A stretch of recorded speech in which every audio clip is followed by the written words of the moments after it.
Na gíria, a gente diz sempre que quem não deve não teme.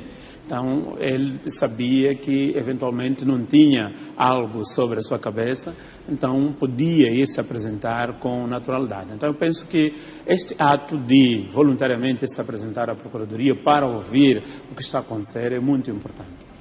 No meu segundo ponto aqui, tem a ver com duas situações que estão a ser discutidas. A primeira é que ele mesmo afirmou que ainda não sabe qual é o crime do qual está a ser acusado. Isso é muito importante a gente também tentar refletir e perceber de que se trata.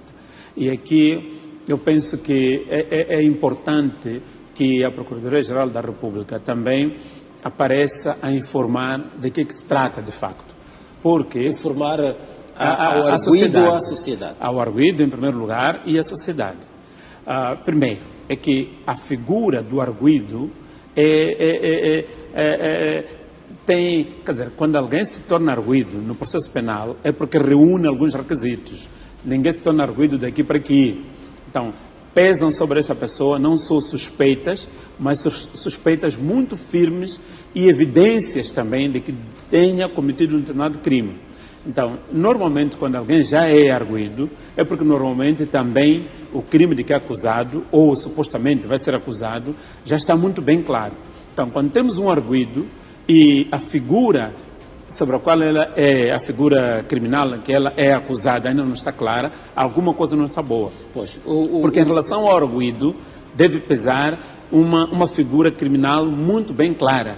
E é por isso que o Ministério Público constitui aquele cidadão ou aquela pessoa em arguido. Pois, José Costa chamava a atenção a importância da distinção entre não estar informado e não concordar com os crimes sobre os quais a pessoa é acusada. Isto porque Venâncio Mondlane diz no início da sua intervenção, resumindo a audição, que foi informado que pesam sobre ele crimes como, por exemplo, o incitamento à desobediência coletiva. Okay. E acrescenta, não entendo muito bem porque é que sou acusado de tais crimes. Isto significa que a pessoa não tem conhecimento ou que não concorda com os fatos que estão levantados?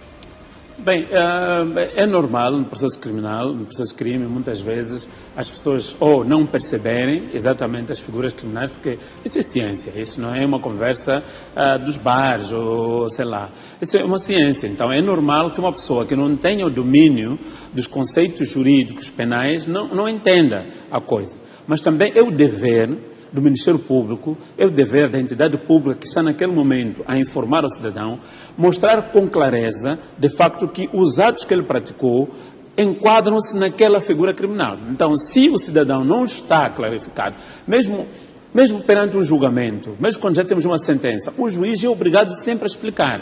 Porque é importante que o cidadão, mesmo que não concorde, pelo menos perceba que aquilo que praticou, aquilo que fez, enquadra-se numa figura criminal que é punível pela lei. Então, penso que o facto do Ministério Público ter dito, continua o dever de informar com clareza a ele. Número 1. Número 2, é importante também perceber que, eventualmente hoje eu não sei, mas o Venâncio deve ter ido com o seu advogado. Se o Venâncio não consegue perceber isso, o seu advogado vai perceber, porque o advogado é alguém que estudou direito, conhece essas figuras, então o Ministério Público pode explicar da melhor maneira àquele advogado, para que esse advogado, lá em casa, no lugar onde eles estão, possa explicar com clareza.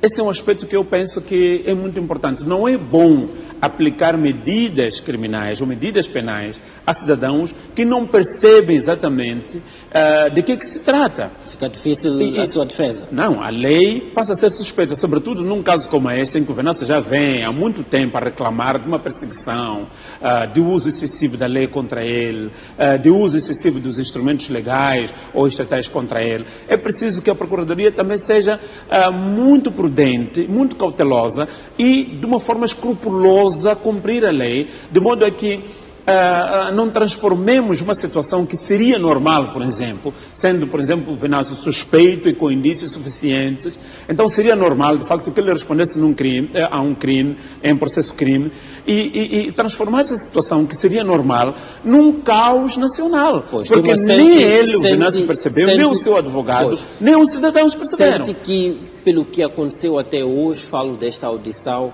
está a faltar cautela na forma como o Ministério Público está a atuar? Bom, eu não posso ajuizar agora, porque há muita coisa que eu não tenho informação, né? Eu sou uma pessoa que trabalha muito no processo crime. Sou uma pessoa que considero-me um cultor do processo crime. Mas não posso fazer um juízo de valores agora, porque não tenho todos os elementos, né? Os elementos que poderiam me ajudar a ajuizar com exatidão quem neste momento está certo ou não. O que eu estou a tentar trazer é que há um mínimo, né, necessário, tanto por parte do Venâncio, através dos seus advogados, e tanto por parte do Ministério Público, que deve haver clareza. Agora, uma coisa é certa, essas medidas todas que foram trazidas são medidas de coação. Medidas de coação são aplicadas a alguém que já foi constituído em arguido, e que alguém, quando é constituído em arguido, há indícios suficientes. Aqui fica a dúvida. Como é que há indício suficiente que o próprio arguido ou seus advogados ainda não perceberam? Este aqui é o assunto de debate. Daí que eu questionava. É importante clarificar ou não a diferença entre não saber dos crimes e não concordar com eles. Sim, é isso que eu estou a dizer. Que o Venâncio, eu deixo que ele não perceba. Ele não é jurista. Mas o seu advogado onde é que está? Então, eu sou advogado há 20 anos. Então, eu falo com o meu constituinte. Olha, irmão, aqui você não está a perceber, mas é exatamente isso. É o que o advogado dele tem que fazer. Agora, se o próprio advogado também não está a perceber, ou não é verdade, ou então há um problema.